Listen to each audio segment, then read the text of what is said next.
dans la dernière partie du chapitre 36 ici, c'est exactement la même chose qu'on lit au début du livre d'Esdras, le prochain livre. Donc, si vous regardez juste Esdras, prochaine page, prochainement dans votre Bible, chapitre 1, ça commence de la même manière que le verset 22 du chapitre 36. Donc, on va lire dans Esdras. Ça fait le lien entre les deux livres. La première année de Cyrus, roi de Perse, afin que s'accomplisse la parole de l'Éternel, prononcée par la bouche de Jérémie, l'Éternel réveilla l'esprit de Cyrus, roi de Perse, qui fit faire de vive voix et par écrit cette publication dans tout son royaume. Ainsi parle Cyrus, roi des Perses, l'Éternel, le Dieu des cieux, m'a donné tous les royaumes de la terre, et il m'a commandé de lui bâtir une maison à Jérusalem, en Juda. Qui d'entre vous est de son peuple? Son Dieu soit avec lui, et qu'il monte à Jérusalem, en Juda, et bâtisse la maison de l'Éternel, le Dieu d'Israël. C'est le Dieu qui est à Jérusalem. Dans tout lieu où séjournent des restes du peuple de l'Éternel, les gens du lieu leur donneront de l'argent, de l'or, des effets et du bétail, avec des offrandes volontaires pour la maison de Dieu qui est à Jérusalem. Les chefs de famille de Juda et de Benjamin, les sacrificateurs et les Lévites, tous ceux dont Dieu réveilla l'esprit se levèrent pour aller bâtir la maison de l'Éternel à Jérusalem. Et on va lire aussi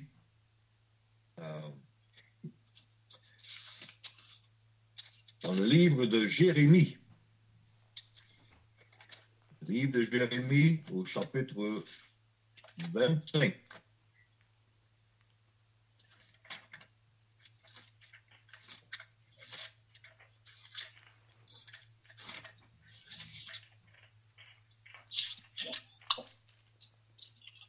Jérémie 25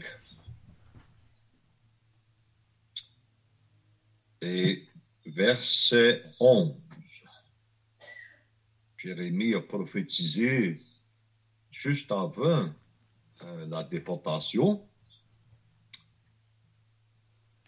Il dit au verset 11, « Tout ce pays deviendra une ruine, un désert, et ces nations seront asservies au roi de Babylone pendant 70 ans. »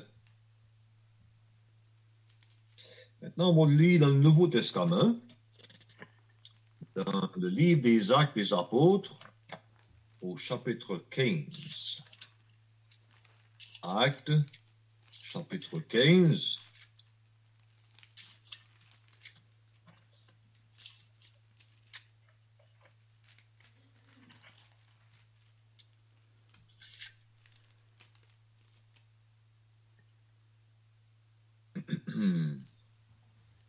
Et on va lire ici au verset 13. Acte 15, verset 13. Lorsqu'ils eurent cessé de parler, Jacques prit la parole et dit, « Hommes, frères, écoutez-moi. Simon a raconté comment Dieu a d'abord jeté les regards sur les nations pour choisir du milieu d'elles un peuple qui porte son nom. » Et c'est un verset connu, mais on va prendre la peine de le lire quand même dans l'évangile de Matthieu au chapitre 18. Matthieu, chapitre 18.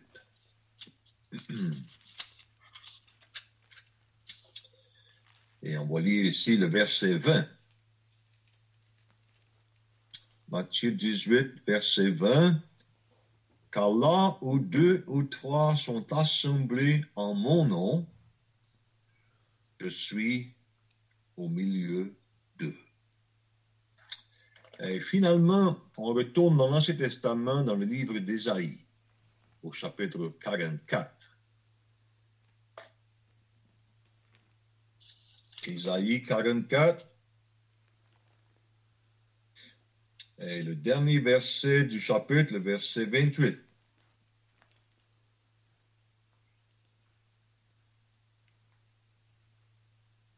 Je dis de Cyrus, il est mon berger, et il accomplira toute ma volonté. Il dira de Jérusalem qu'elle soit rebâtie, et du temple qu'il soit fondé. Dieu bénira sa parole à nos cœurs. Et il y a beaucoup d'autres versets qu'on pourrait lire, mais pour ce qui est devant nous ce soir, je crois que ça c'est plus que suffisant. Bien, on pourrait au tout début commencer à parler des portes de la muraille de Jérusalem, comme c'est illustré sur la carte. Mais parce qu'il y a possiblement plusieurs nouveaux qui ne sont pas tellement familiers avec le sujet, et pour nous tous, je pense que c'est préférable qu'on donne un peu de l'historique, du contexte de notre sujet. Et voilà pourquoi ce soir, on veut parler premièrement du contexte de ce qu'on a comme étude devant nous. Et ensuite, on va parler un peu sur le contenu de cette étude qu'on veut faire. Et troisièmement, certaines conclusions qui vont nous aider à prendre des leçons de ces passages. Maintenant, si vous êtes habitué à assister à des réunions d'enseignement dans les années passées, vous allez vous rappeler d'une étude qu'on a faite à plusieurs fois, intitulée De l'Égypte à Canaan. C'est une histoire très riche en leçons pour les chrétiens. C'est l'histoire des enfants d'Israël, leur délivrance de l'Égypte, lorsqu'ils étaient esclaves de Pharaon, et comment Dieu a pris soin d'eux à travers ce grand désert pour finalement les amener dans le pays de Canaan. Bien, l'histoire qu'on veut remarquer ensemble pendant ces soirs, c'est la suite de ça. C'est-à-dire que maintenant, c'est pas le voyage des enfants d'Israël de l'Égypte à Canaan, mais c'est un autre voyage qu'ils ont fait. Cette fois-ci, ils sont partis de Canaan, ils sont allés à Babylone. Et 70 ans après, ils sont retournés de Babylone à Jérusalem. Et ça, c'est une partie de l'histoire des enfants d'Israël qui est très riche en leçons pour nous aussi. Et si on compare les deux, de l'Égypte à Canaan, on peut dire ceci, on dit des choses qui sont assez générales pour nous mettre dans le contexte. De l'Égypte à Canaan, ça illustre pour nous la vérité de la rédemption. Comment Dieu prend des pécheurs et les sauve de la puissance du péché, de la puissance du diable, illustrée par Pharaon, et comment il les délivre par sa puissance. Dans l'histoire des enfants d'Israël, vous vous rappelez, il y avait un agneau qui était immolé et le sang était appliqué en dehors de la porte de chaque maison où il y avait un premier-né. Et c'est à cause du sang de l'agneau que les premiers-nés étaient épargnés lorsque l'ange destructeur est venu frapper le pays d'Égypte. Et vous savez, ça c'est un portrait du Seigneur Jésus-Christ, l'agneau de Dieu, qui par sa mort à la croix a procuré un refuge pour que des pécheurs condamnés par leur péché puissent avoir le pardon, la délivrance. Mais de Babylone, à Jérusalem, là, c'est pas l'histoire de la rédemption, mais c'est l'histoire de la restauration. Il s'agit des personnes qui ont été sous le châtiment de Dieu. On va voir ça dans l'histoire. Et comment Dieu les a pris pour les ramener au lieu où ils devaient être. À Babylone, ils étaient loin d'être heureux, là. Si on lit dans le livre des psaumes, le psaume 137, ils avaient même suspendu leur harpe au sol de la contrée. On leur demandait des cantiques à chanter, mais ils ne pouvaient pas chanter.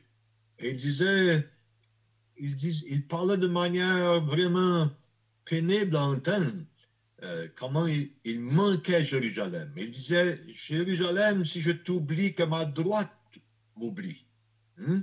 J'étais malheureux là. Mais Dieu les a ramenés. Et c'est ça la belle histoire d'Esdras et Néhémie. C'est comment Dieu a fait pour les restaurer, pour les ramener à la place où ils étaient avant, à Jérusalem. Donc ça, c'est une comparaison entre les deux. L'histoire de l'Égypte à Canaan, c'est relié avec 5 livres de l'Ancien Testament. Le livre de la Genèse, Exode, Lévitique, Nombre, Deutéronome. Le voyage de Babylone à Jérusalem, c'est relié avec 5 livres de l'Ancien Testament aussi. Esdras, Néhémie, et aussi les prophètes Agé, Zacharie, Malachie. Ça, c'est beau de voir comment ces deux histoires se complètent. L'une illustre le travail de Dieu pour délivrer les pécheurs du péché, du diable et du monde par le sacrifice de son Fils. Et celle qui est devant nous, de Babylone à Jérusalem, ça illustre le travail de Dieu pour délivrer son peuple de la religion organisée. Parce que Babylone, comme vous savez, c'est le centre de l'idolâtrie dans l'Ancien Testament. C'est de ce pays-là que Dieu avait pris Abraham. Et il l'a chaldé. Et de penser que le peuple de Dieu était dans ce pays plein d'idoles. Et Dieu les a délivrés de toute cette fausseté, de faux dieux, et les a ramenés au lieu où ils devaient être afin qu'ils adorent et servent le seul vrai Dieu. Ce voyage-là, de Babylone à Jérusalem, c'est un voyage d'environ 1440 km, 900 000. C'est un long voyage.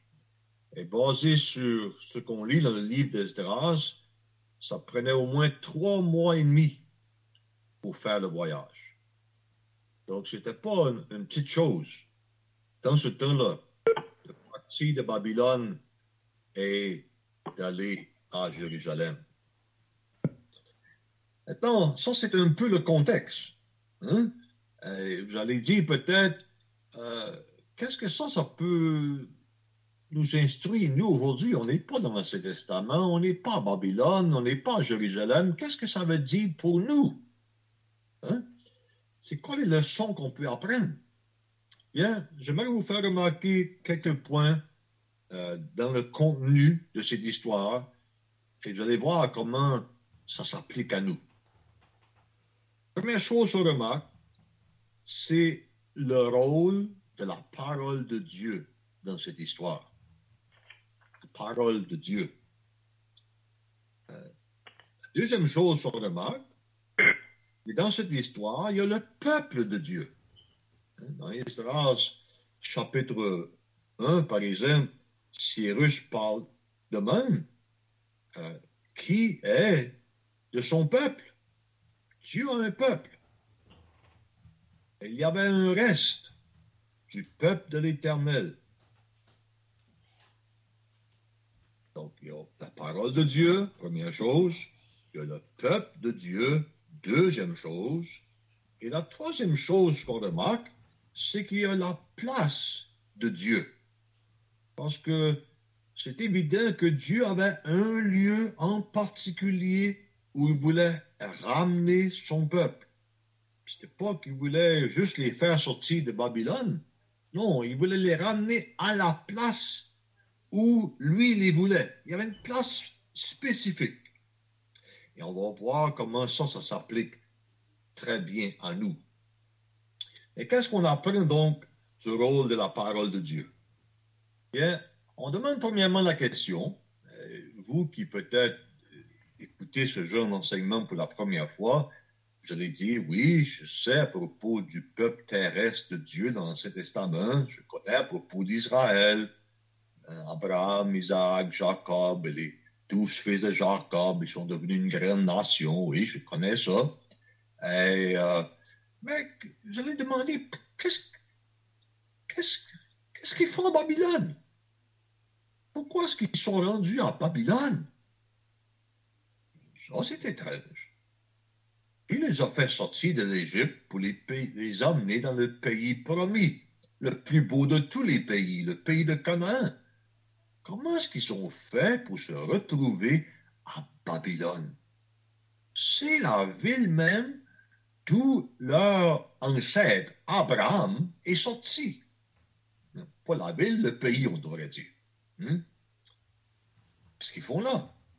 Bien, ça, c'est une bonne question posée. Et il faut répondre à cette question-là. Et c'est dans ce but-là qu'on va lire maintenant un verset.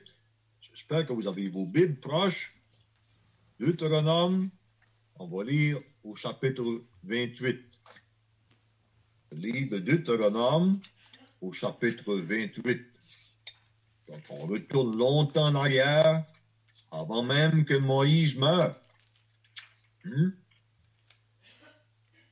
Presque 1000 ans avant, on pourrait dire. Deutéronome 28.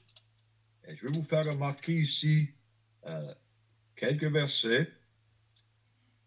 Voici ce que Moïse dit au peuple pas longtemps avant de mourir. Verset 58 de Deutéronome 28. Si tu n'observes pas et ne mets pas en pratique toutes les paroles de cette loi écrites dans ce livre, si tu ne crains pas ce nom glorieux et redoutable de l'Éternel ton Dieu, là, il dit qu'est-ce qui va arriver à partir du verset 59. Marqué au verset 62. Après avoir été aussi nombreux que les étoiles du ciel, vous ne resterez qu'un petit nombre, parce que tu n'auras point obéi à la voix de l'Éternel ton Dieu. De même que l'Éternel prenait plaisir à vous faire du bien et à vous multiplier, de même l'Éternel prendra plaisir à vous faire périr et à vous détruire. Et vous serez arrachés du pays dont tu vas entrer en possession. C'est une parole vraiment frappante. Qu'est-ce qui se passe ici? Avant même qu'ils entrent dans le pays de Canaan, Dieu les avertit. Si vous m'obéissez, si vous observez ma parole, je vais continuer à vous bénir. Mais si vous n'observez pas ma parole, si vous ne mettez pas en pratique ma parole, la loi que je vous ai donnée, et si vous n'honorez pas ce nom glorieux et redoutable de l'Éternel, ton Dieu, il dit, je vais vous arracher du pays. Vous serez arrachés du pays. C'est 1000 ans avant. Et on a lu dans 2 Chroniques, au chapitre 36, qu'est-ce qui est arrivé? Le peuple d'Israël se sont éloignés. Ils ont désobéi à Dieu. Dieu leur a parlé. Dieu était très patient envers eux. Il a envoyé des prophètes pour les avertir. Mais ils ont moqué des prophètes. Ils n'ont pas écouté ce que Dieu leur disait. Et qu'est-ce qui est arrivé? Éventuellement, c'est marqué dans 2 Chroniques 36, comme on a lu ce soir, que la colère de l'Éternel était sans remède. Verset 16. La colère de l'Éternel contre son peuple devienne sans remède. Qu'est-ce que Dieu fait?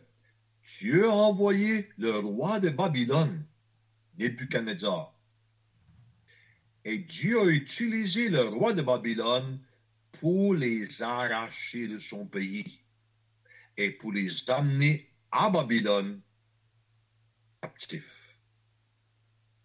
Pourquoi est-ce qu'on donne ce détail-là?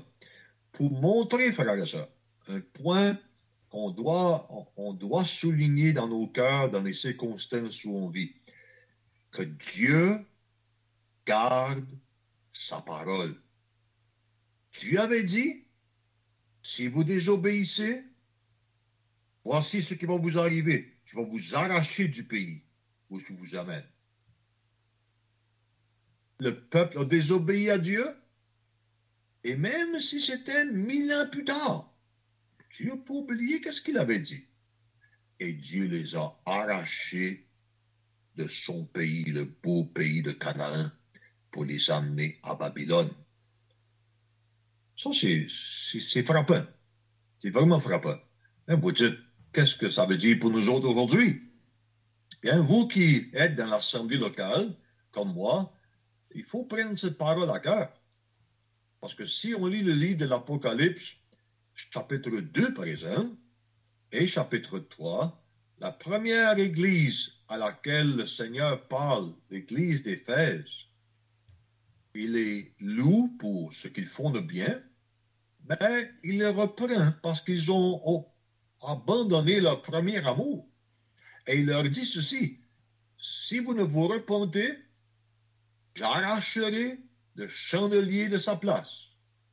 Je vais enlever l'assemblée qui est à Éphèse.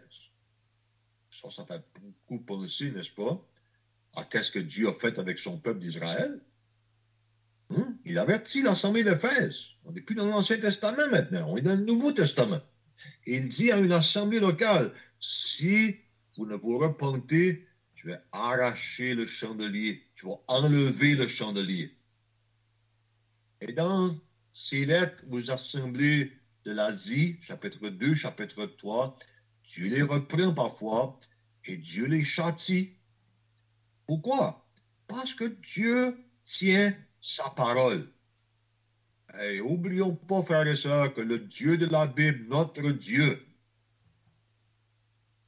il veut toujours dire ce qu'il dit. Et lorsque Dieu dit quelque chose, on peut être sûr d'une chose, il va faire comme il a dit. Donc, il y a le côté négatif à ça, où il faut faire attention pour ne pas désobéir à Dieu, parce qu'il va y avoir des conséquences. Les inconvertis, ceux qui ne sont pas sauvés, ils peuvent piétiner la Bible, ils peuvent faire un peu ce qu'ils veulent, et Dieu va les laisser faire. Maintenant, en temps et lieu, au grand trône blanc, Dieu va les juger, oui. Et maintenant, il n'y a pas beaucoup de conséquences pour eux. Et pour nous qui sommes sauvés, les véritables chrétiens, si on désobéit au Seigneur, Dieu, qui est notre Père, va nous corriger et va nous châtier. Pourquoi?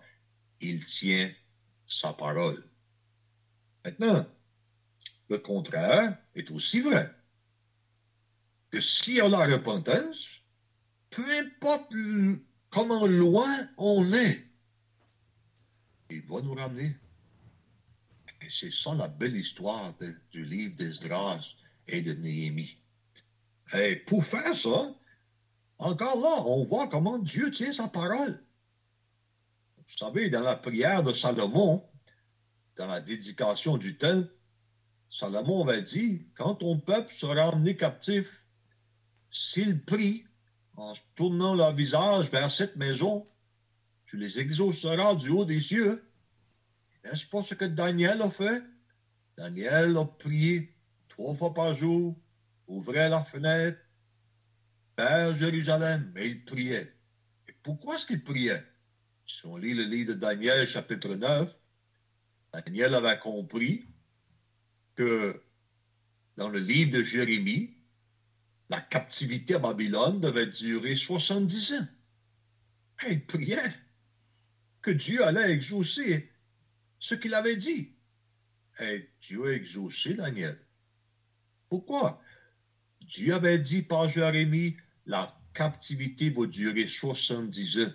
Et quand les 70 ans se sont accomplis, Dieu a tenu sa parole. N'est-ce pas merveilleux?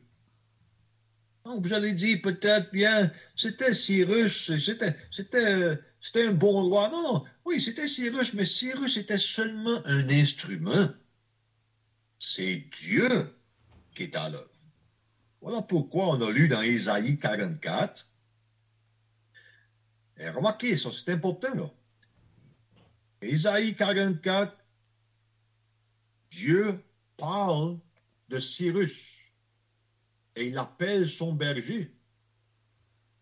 Et c'est par lui que l'ordre va être donné de reconstruire la ville de Jérusalem et de ramener le peuple à Jérusalem, le peuple de Dieu.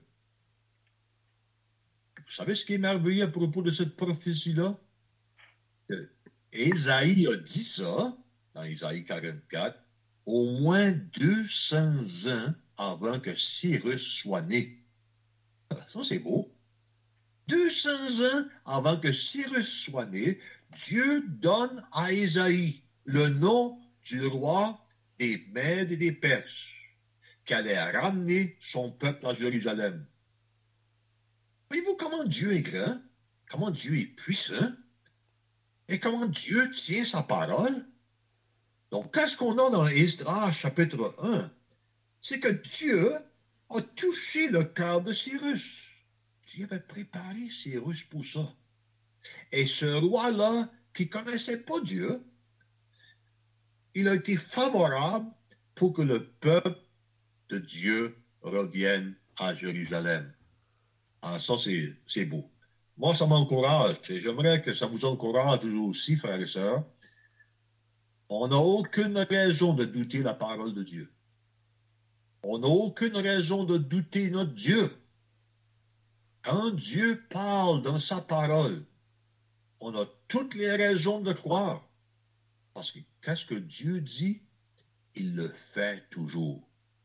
Vous savez, dans les circonstances où on vit maintenant dans le monde, avec tout ce virus, ce que ça implique, c'est bon de penser à ça.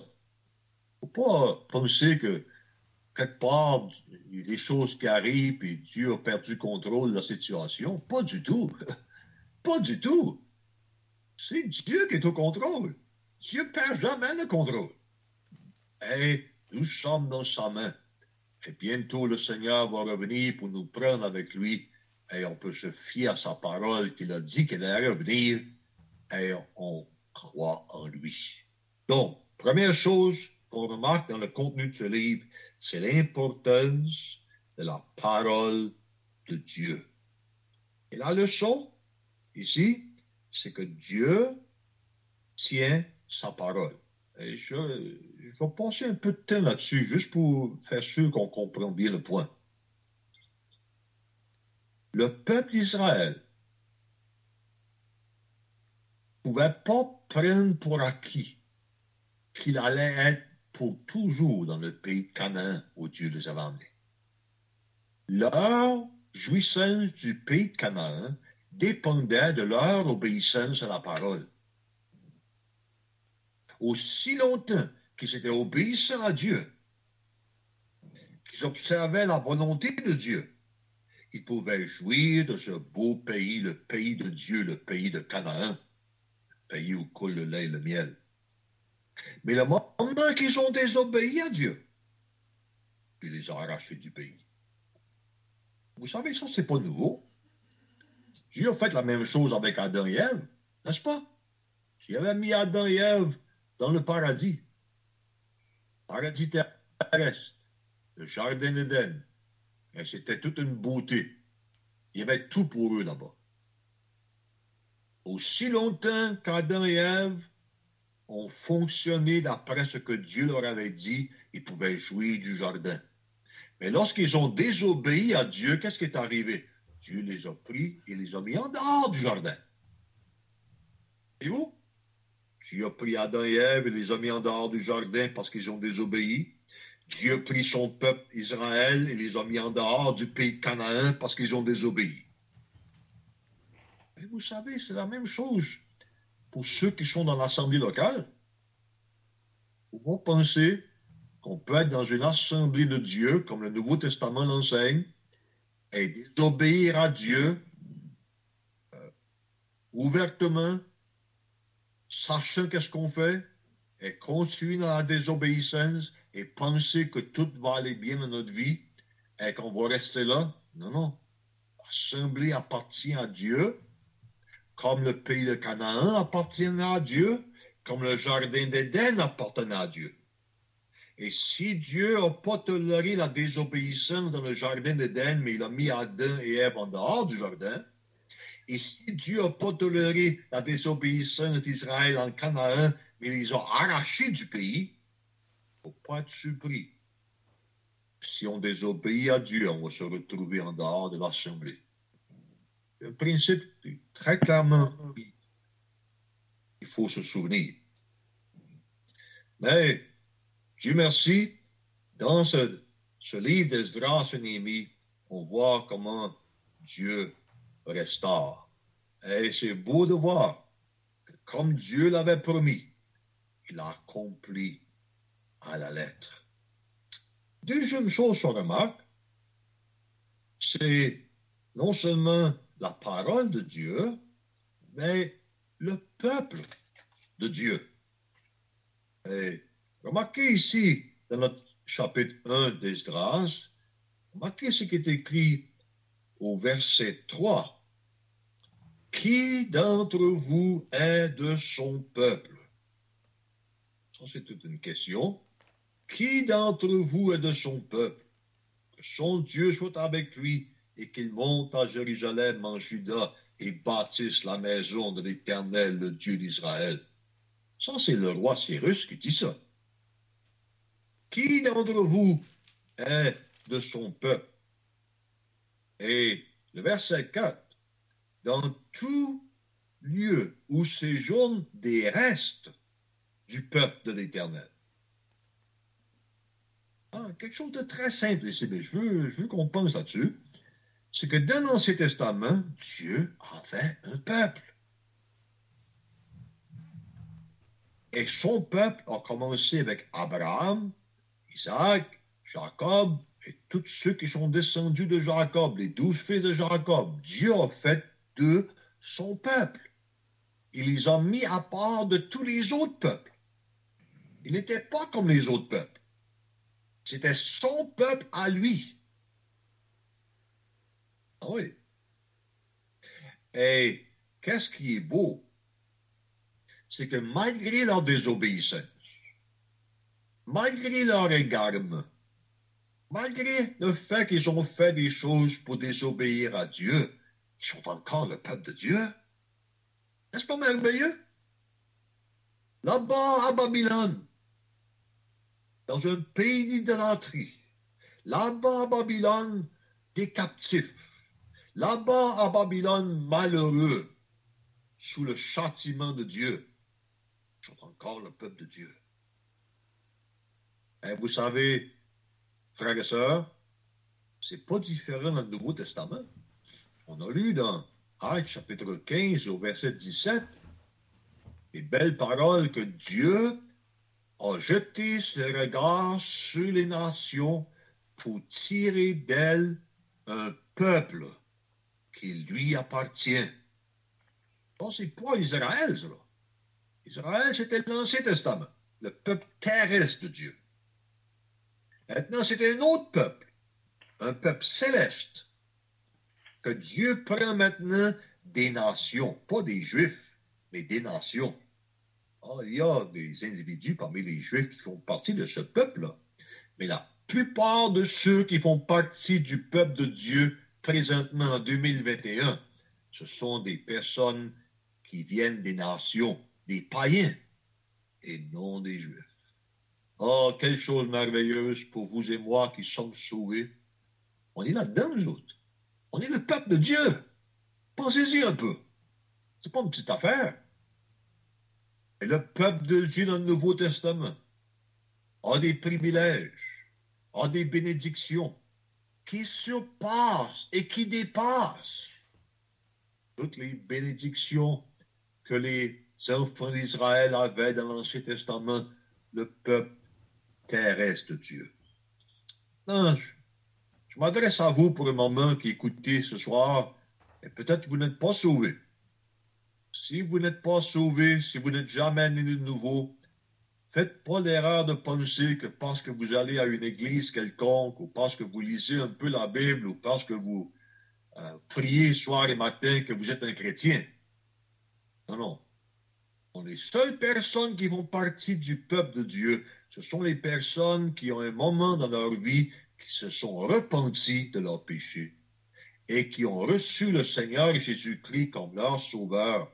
Ils sont nés de Dieu, nés dans la famille de Dieu. Ils font partie du peuple de Dieu.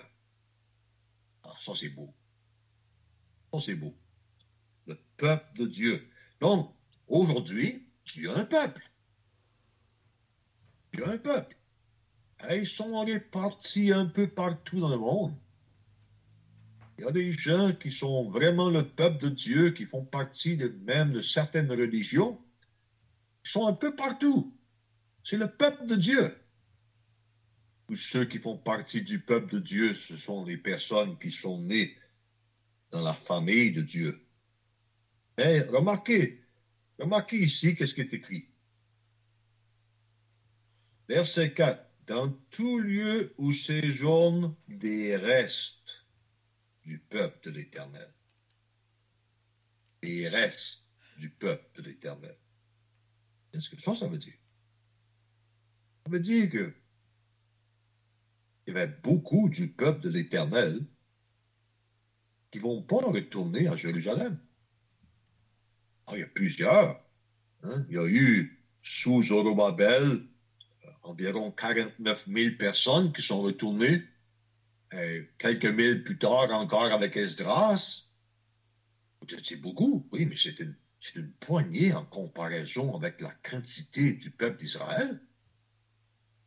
Si vous lisez le livre d'Esther, qui s'est passé plus ou moins dans la même période de temps, il y avait encore beaucoup de Juifs dans le royaume des Mèdes et des Perses qui ne sont jamais retournés à Jérusalem.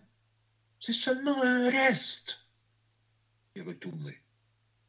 Comme l'indique le titre au sein de la carte, un reste. On dirait nous autres un restant. Pas la majorité, c'est juste un reste qui est retourné à Jérusalem. Et vous savez, frères et sœurs, c'est la même chose aujourd'hui. Des véritables chrétiens, il y en a partout, dans toutes les religions du monde. Je n'aurais peut-être pas dit dans toutes les religions, parce que c'est pas dans toutes les religions que des chrétiens, mais dans toutes les dénominations qui se disent évangéliques, il y a des personnes, des individus, pas en grand nombre peut-être, mais il y en a, qui sont vraiment sauvés. Et vous savez, c'est seulement un reste de tout le peuple de Dieu qui sont prêts à se rendre à la place que Dieu veut qu'ils soient. C'est ça. C'est ça. Et c'est ça la belle histoire de ce livre d'Esdras et de Néhémie. C'est qu'il y a un reste qui a été réveillé par Dieu, qui a été stimulé par Dieu et qui avait à cœur de quitter Babylone, de quitter la religion organisée, de quitter ce qui venait de l'homme pour se rendre au centre que Dieu avait choisi. Ah oui. Donc ça nous amène à notre dernier point. C'est quoi le dernier point qu'on veut faire? C'est que non seulement il y a la parole de Dieu, non seulement il y a le peuple de Dieu, non seulement il y a un reste parmi ce peuple de Dieu, il y a une place, il y a un endroit. Ah oui, il y a un endroit. Et c'est ça qui ressort, n'est-ce pas, de ces versets-là. On prend le temps de lire quelques versets dans Deutéronome au chapitre 12 pour faire le point. La plupart d'entre vous connaissez bien ces versets. Peut-être qu'il y a quelqu'un avec nous ce soir et c'est un peu nouveau pour vous. Et on veut prendre le temps d'expliquer pour que personne pense qu'on invente des choses. Alors, tout ce qu'on dit, c'est basé sur la parole. Remarquez dans Deutéronome chapitre 12, on pourrait lire plusieurs versets ici, mais on ne va pas lire tout. Si on commence par exemple au verset 4, c'est marqué, vous n'agirez pas ainsi à l'égard de l'Éternel votre Dieu, mais vous le chercherez à sa demeure. Et vous irez au lieu que l'Éternel votre Dieu choisira parmi toutes vos tribus pour y placer son nom. C'est là que vous présenterez vos holocaustes, vos sacrifices, vos dîmes, vos prémices, ainsi de suite. Remarquez encore le verset 8. Vous n'agirez donc pas comme nous le faisons maintenant ici, où chacun fait ce qui lui semble bon, parce que vous n'êtes pas encore arrivé dans le lieu de repos et dans l'héritage que l'Éternel, votre Dieu, vous donne. Mais vous passerez le Jourdain, et vous habiterez dans le pays dont l'Éternel, votre Dieu, vous accordera la possession. Il vous donnera du repos, après vous avoir délivré de tous vos ennemis qui vous entourent, et vous vous établirez en sécurité. Et alors, remarquez ceci, il y aura un lieu que l'Éternel, votre Dieu, choisira pour y faire réciter son nom. C'est là que vous présenterez tout ce que vous ordonne vos holocaustes, ainsi de suite. Verset 13. Garde-toi d'offrir tes holocaustes dans tous les lieux que tu verras, mais tu offriras tes holocaustes au lieu que l'Éternel choisira dans l'une de tes tribus, et c'est là que tu feras tout ce que je t'ordonne. Et on pourrait continuer à lire à plusieurs reprises dans le restant du chapitre. C'est évident que Dieu avait dans l'idée un lieu, une place. Ah, vous savez, ça c'est beau de voir ça. Quand Dieu a emmené son peuple dans le pays de Canaan, il y avait une ville que lui a choisie, et Dieu dit, je mets mon nom sur cette ville-là. Et c'est dans cette ville-là, Jérusalem, que le temple a été bâti, que le peuple se réunissait pour servir Dieu, offrir le sacrifice. C'était le lieu choisi par Dieu. Et est-ce que Dieu a changé d'idée? Dieu n'a pas changé d'idée. Même après que le peuple s'est éloigné de lui, même après ils ont été arrachés du pays, et que la ville de Jérusalem a été réduite plus ou moins en cendres, détruite, brûlée, et que le peuple était captif à Babylone pendant 70 ans, Dieu n'a jamais changé d'idée. Dieu n'a jamais dit, OK, à ce temps que vous êtes à Babylone, mieux vaut pour vous l'adorer, vous pouvez m'adorer à Babylone. Faites-vous un petit temple, bâtissez-vous un hôtel à Babylone, et vous pourrez m'adorer à Babylone. Après tout, vous êtes pris dans des circonstances difficiles, et je comprends. Non, non, non, non, non, jamais, frère. Jamais. Non. Apprenons la leçon ensemble, c'est clair.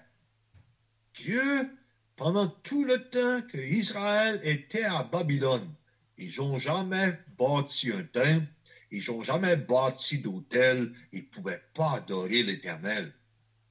Babylone. La seule place où ils pouvaient fonctionner ensemble comme le peuple de Dieu pour adorer Dieu et servir Dieu, c'était la place, le lieu que Dieu avait choisi. Pas leur choix, mais le choix de Dieu. Le choix de Dieu. Et Dieu n'a pas changé d'idée. C'est pourquoi, au chapitre 1 d'Esdras, on lit à 5 fois à propos de une maison. Une maison. Il a juste choisi un endroit pour sa maison, et c'était Jérusalem. Et remarquez encore au chapitre 1 d'Esdras, votre Bible ouverte et au verset 4. Parole très intrigante de la part de Cyrus. Chapitre 1 d'Esdras et verset 4. Remarquez ce qu'il dit.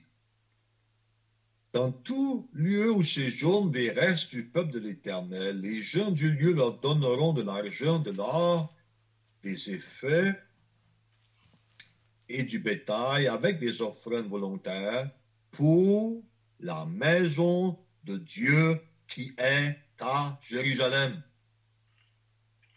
Oh, c'est fort. Vous dites, il n'y a pas de maison de Dieu à Jérusalem. C'est vrai. Non, la maison a été détruite, le temple a été détruit, la muraille a été brisée, les portes ont été brûlées. Vous dites, il n'y a plus rien à Jérusalem. Ah, aux yeux des hommes, il n'y a plus rien à Jérusalem, mais Dieu n'a jamais changé d'idée. Dieu n'a jamais changé d'idée. C'est son lieu, c'est sa place. Et Cyrus dit ceci, c'est pour la maison de Dieu qui est à Jérusalem. Et lorsqu'il parle de Dieu, ce roi-là, il commence à parler de lui et il appelle au verset, remarquez, au verset 2, il dit l'Éternel, le Dieu des cieux. Il appelle le Dieu des cieux. Et à la fin, remarquez au verset 3, vers la fin du verset, il dit la maison de l'Éternel, le Dieu d'Israël. C'est pas juste le Dieu des cieux, c'est le Dieu d'Israël. Et il ajoute ceci, c'est le Dieu qui est à Jérusalem. Ah, moi j'aime beaucoup ça. C'est touchant de voir comment Dieu n'a pas changé d'idée. Et vous savez, frères et sœurs, c'est pas différent dans le Nouveau Testament. Dans l'Ancien Testament, c'était un lieu physique, le nom d'une ville, c'est un bâtiment physique. Mais dans le Nouveau Testament, il y a un lieu. Soyons pas confus là-dessus. Soyons pas ignorants de cette belle vérité. C'est quoi le lieu que Dieu a choisi? Matthieu chapitre 18, verset 20. Car là où 2 ou 3 sont assemblés en mon nom, je suis au milieu d'eux. C'est là l'endroit aujourd'hui où le Seigneur Jésus réside.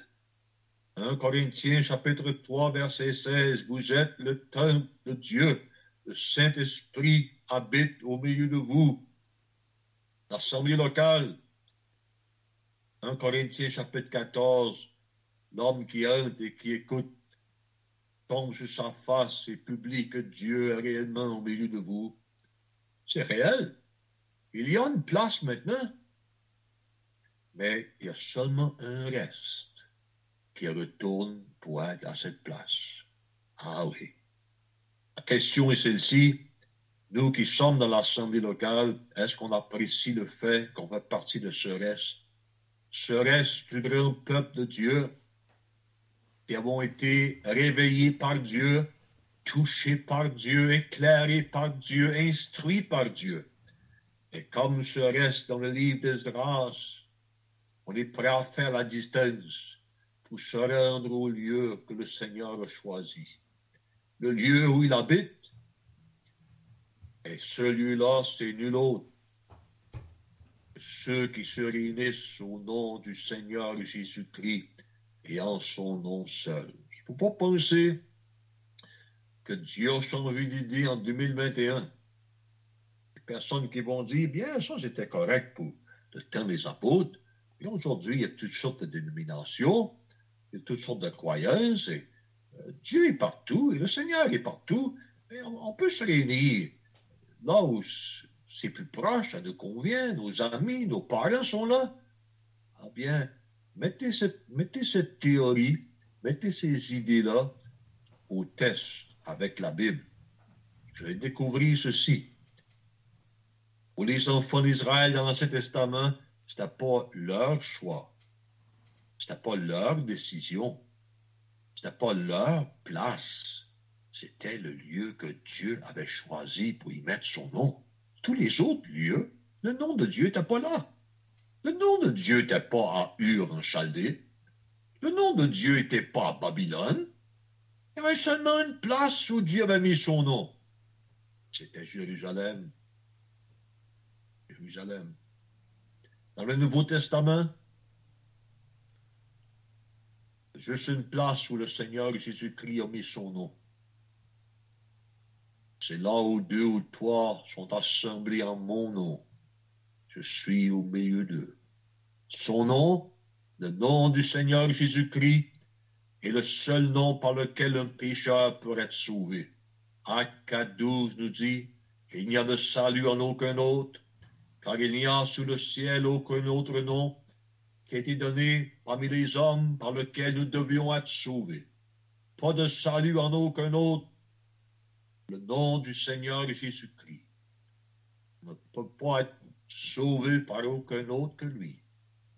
Une seule manière d'être sauvé, une seule personne qui sauve. C'est la même chose pour se réunir. Il n'y a pas 2 endroits, il n'y a pas 10 endroits, il n'y a pas 20 endroits, il n'y a pas 100 endroits.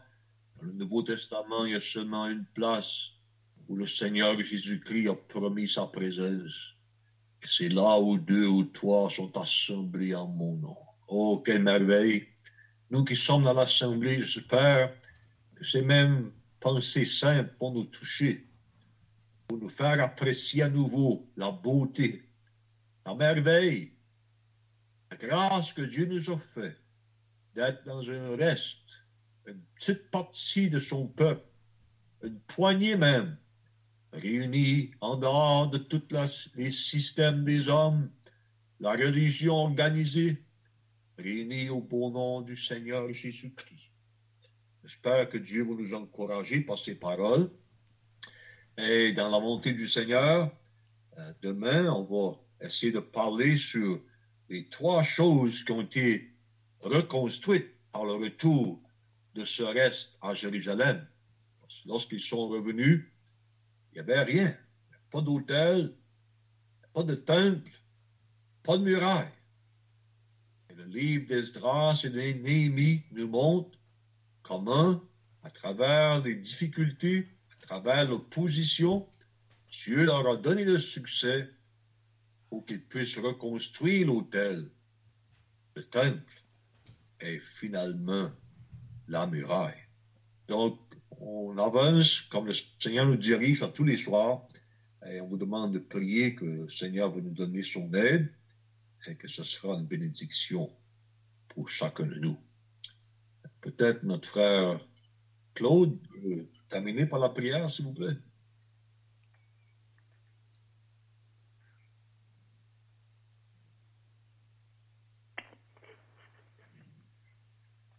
Père Céleste, au nom précieux du Seigneur Jésus, nous voulons éminemment te remercier pour ce temps que nous avons eu, pour être autour de ta parole et pour être nous.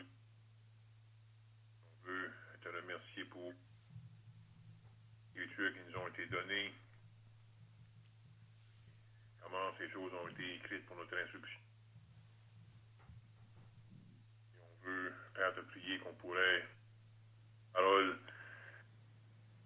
que ta parole pourrait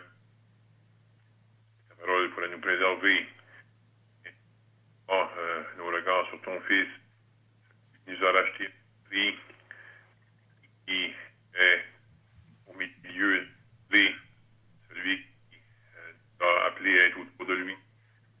Qu'on puisse chérir jusqu'à son retour l'Assemblée locale qui est précieuse de ton Fils. On te prie ces choses. On te prions aussi pour notre frère qui puisse lui accorder de l'aide pour les venir, pour